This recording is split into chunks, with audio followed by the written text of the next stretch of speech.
guys, hindi ko na napakita yung pag-isa. Luluto tayo ng pancit ngayon. Pananghalian.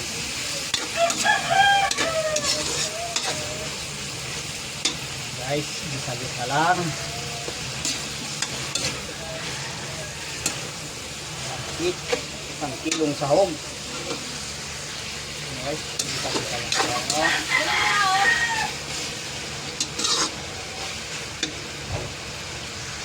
Paminta. Oh, yan guys, tulo na lang. Gawin natin yung gulay. Carrots, saka ulo. Wala tayong bagyo beans.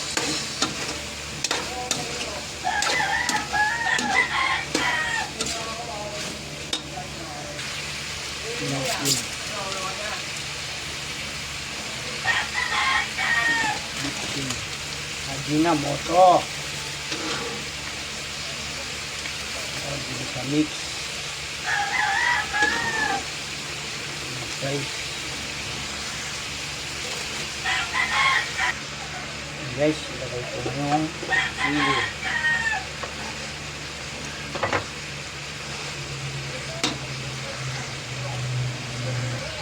Halo-halo lang.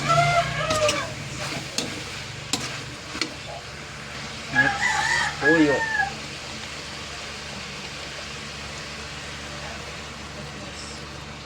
Pang ulam to kaya medyo matapang yung gagawin. Yan na guys yung ano, pwede na to. Malagay na tayo ng tubig. Kung gusto nyong mabilis ang ano, maluto ang pansit, magpakulo na kayo sa isang kasirolang tubig. Yan. Kumulo na yan, lalagay ko dun mamaya sa kawali. Yan guys, pwede na to. Lalagay ko na dito sa langgana. Tatanggalin ko muna yung sahog.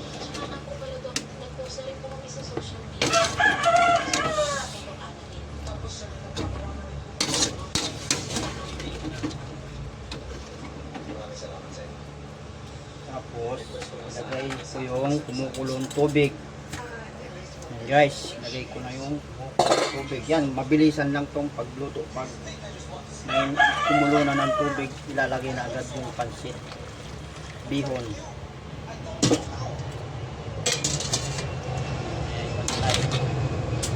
Kulang pa yan guys, dadagdagan pa natin yan guys. Yan o, diba? Kulo agad. Kumulo siya agad. Pwede na natin ilagay yung pansit. Ganyan, ako magluto ng pansit. Mabilis. Pasalas 4. O, diba guys? Kumulo na siya agad. Yan. Ganyan ako magluto ng pansit. Kaya maraming nagtataka sa akin, mabilis daw ako magluto ng pansit kasi pinapakuluan ko na yung tubig sa ibang kasirola. Yan, tulad yan, gigisahin ko na lang, kumulo na yung tubig, hindi na maghihintay. Yan guys, medyo naghiwa-hiwalay na sila, malapit na siyang matuyo. Pag nagsisilpot lang naman, Lalagay ko na yung avocado para kumapit doon sa pansit. Guys, dami yan guys. Sahog. Bye-bye. Bye-bye pa. Baka si Lolo, pagpadala ko ng papansit doon kay Lula Lina mo. Guys, pwede na to. Guys, sarap guys, oh.